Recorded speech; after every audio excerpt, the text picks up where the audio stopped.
비상계엄 이후 윤 전 대통령은 두 차례 구속과 탄핵 심판을 거쳐 특검 수사와 형사 재판을 받아왔죠.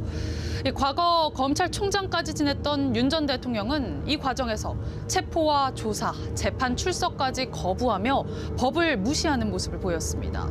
신현욱 기자의 보도입니다.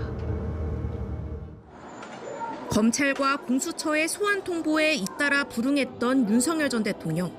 법원은 체포영장을 발부했지만 차벽에 철조망까지 동원해 관절을 틀어막았습니다. 일단 불법 수사이긴 하지만 공수처 출석에 응하기로 했습니다. 두 번에 걸친 영장 집행 끝에 체포된 뒤 결국 내란 혐의로 구속된 윤 전 대통령. 이어진 헌법재판소 탄핵 심판에선 경고성 계엄이었을 뿐이라며 애써 의미를 축소했습니다. 무력으로 국민을 억압하는 계엄이 아니라 계엄의 형식을 빌린 대국민 호소입니다. 하지만 결론은 파면이었습니다. 대통령 윤석열을 파면한다.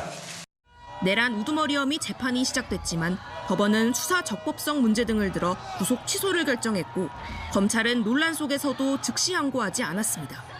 위헌 판결의 취지를 따라서 즉시 항고하지 않은 것입니다. 하지만 4개월 뒤 윤 전 대통령은 체포 방해 등 혐의로 다시 구속됐고 오늘 두 번째 구속심사 받으셨는데 심경 어떠신가요? 이에 반발하며 재판도 특검 조사도 거부했습니다.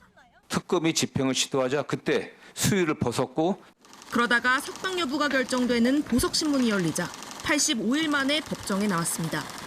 1.8평 독방에서 생존이 힘들다고 호소했지만 받아들여지지 않았고 재판 후반부에 접어들자 다시 모습을 드러냈습니다.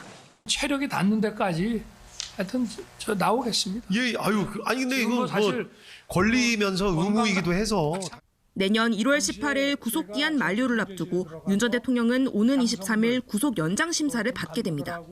사형 선고까지 가능한 내란 우두머리 혐의 재판 1심은 이르면 내년 2월 중순쯤 결론이 나올 전망입니다.